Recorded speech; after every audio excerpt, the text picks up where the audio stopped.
Welcome to The Explainer. Today, we are heading straight to the fiery heart of Sicily. We're going to talk about this incredible grape that's, well, it's basically born from a volcano. Let's dive in. And that's not just some fancy marketing slogan. This wine is quite literally a liquid expression of one of the most active volcanoes on the planet. I mean, think about it. Resilience, elegance, and just raw, natural power, all captured in a single glass.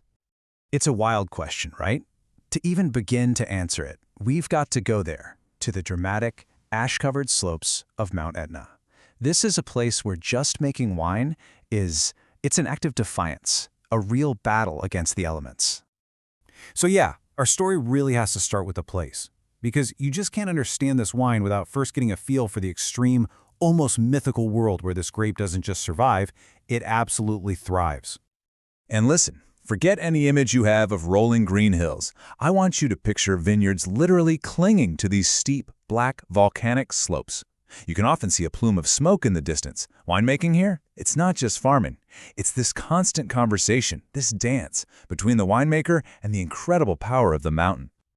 So, the big question is, how does a landscape like that actually shape the wine in your glass? Well, in the wine world, we've got this perfect word for it, terroir. It's basically the unique voice of a place. And believe me, Etna's voice, it is absolutely one of a kind. The magic here, the real secret sauce of Etna's terroir, it boils down to three key things. And they all work together in this dramatic but perfect harmony. It's what makes the wine so special. So let's break them down. Okay, first up, the soil.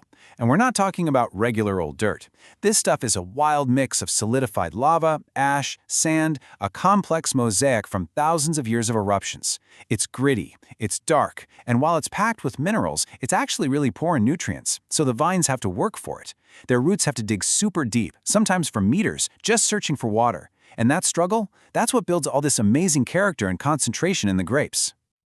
And this right here, this is the perfect example of that word minerality you always hear wine people talking about.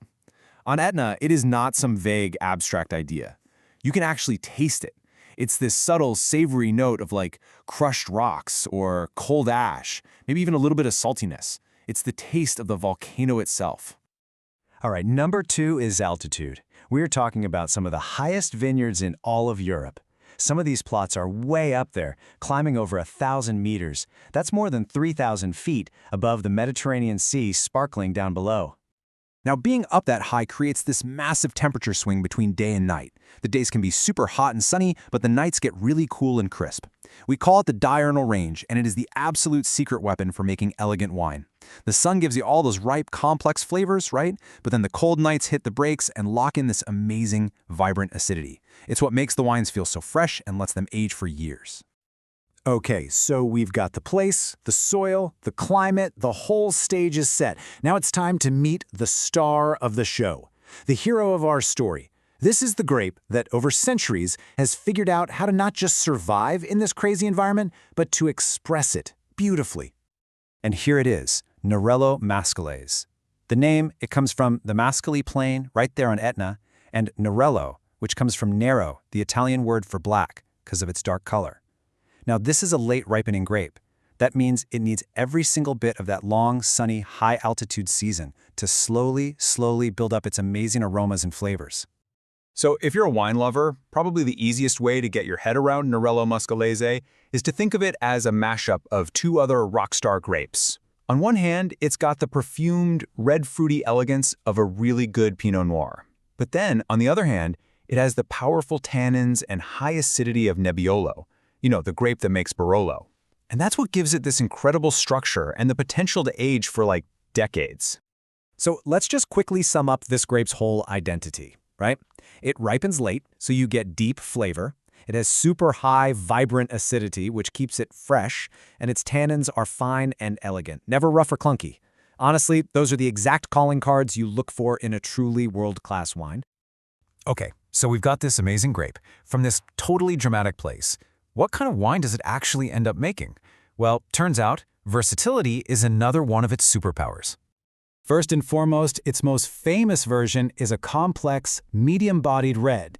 Think about smelling sour cherries, wild raspberries, maybe some rose petals and black pepper, but it's all wrapped around this unmistakable core of, well, volcanic ash, and minerals. It's so elegant, but it's got this wild, untamed soul to it. But wait, there's more. It also makes these absolutely stunningly fresh and aromatic rosé wines. They call them rosato over there. And they are bone dry, just bursting with red fruit and those mineral notes we talked about. I mean, they're pretty much perfect for that sunny Sicilian weather. And get this, here's a little surprise for you. Thanks to that naturally high acidity we keep mentioning, winemakers can even use it to make really high-quality sparkling wine in the same way they make champagne. They are complex, they're crisp, and honestly, they can go head-to-head with some of the best bubbly out there. All right, let's pull all of this together.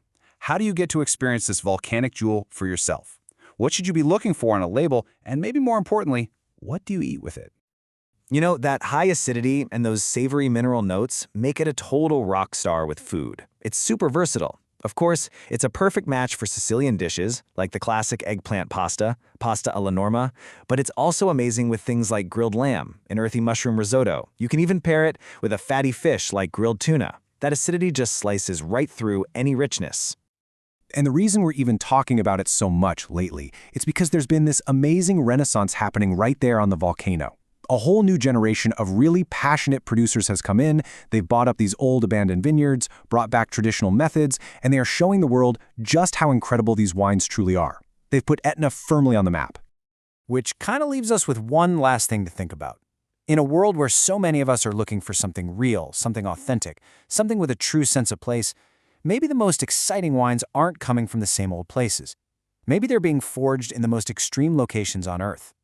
Perhaps the future of fine wine isn't just about famous names, but about powerful, elemental places just like this one.